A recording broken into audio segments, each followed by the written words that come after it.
It's Weekend Update with Colin Jost and Michael Che. Thank you very much. Good evening. Welcome to Weekend Update. I'm Michael Che. I'm Colin Jost. President Trump was acquitted in his Senate trial this week, and Democrats are calling it a cover-up. But does this look like a guy who can pull off a cover-up? Oh my God, it's like the day at the nursing home when they let the residents put their own makeup on. President Trump then spoke at the National Prayer Breakfast and held up a copy of a headline about his acquittal. I assume to prove that prayers don't work. Then he went and attacked Mitt Romney, a devout Mormon who voted to convict him. Trump said, "I don't like people who use their faith as a justification for doing what they know is wrong." At which point, even the leaders of the National Prayer Breakfast were like, "Jesus Christ, dude." The day after the Senate vote, President Trump gave a speech at the White House, which he called a celebration. Let's take a look. Not guilty of the crime of murder in violation of Penal Code Section 187A. Oh, that's the wrong clip. Here's the actual one.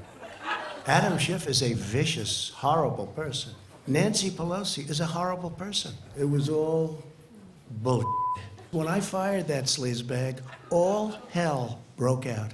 Well, you tell me, what did you say? Boom, boom, boom. Abe Lincoln. I wish you were here. At least he's happy. The audience for Trump's speech consisted of his legal team and Republican lawmakers, because I guess that circle ain't gonna jerk itself. During his State of the Union address, Trump gave a medal to Rush Limbaugh and celebrated the creation of the Space Force, a moment that was predicted by a Mad Lib I did in 1992.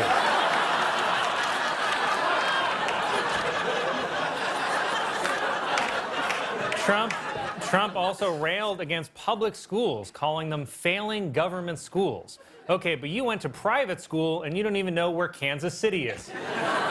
Because after the Chiefs won the Super Bowl, Trump mistakenly tweeted congratulations to the state of Kansas, despite the fact that the Chiefs are from Kansas City, Missouri. Incidentally, Kansas also has the only Manhattan where Trump is still welcome.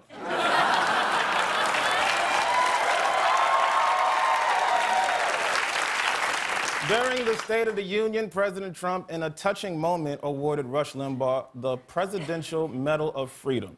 And then immediately after the speech, in a more touching moment, Rush traded the medal for a bottle of Oxy. Now, look, say what you want about Rush Limbaugh.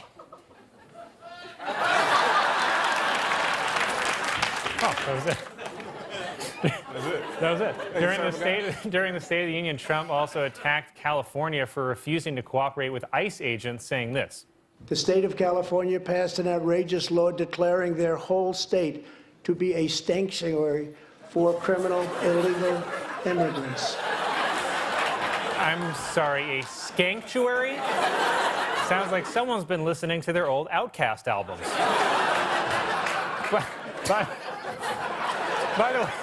By the way, Mr. President, I'm just curious, what country are those sanctuary cities in?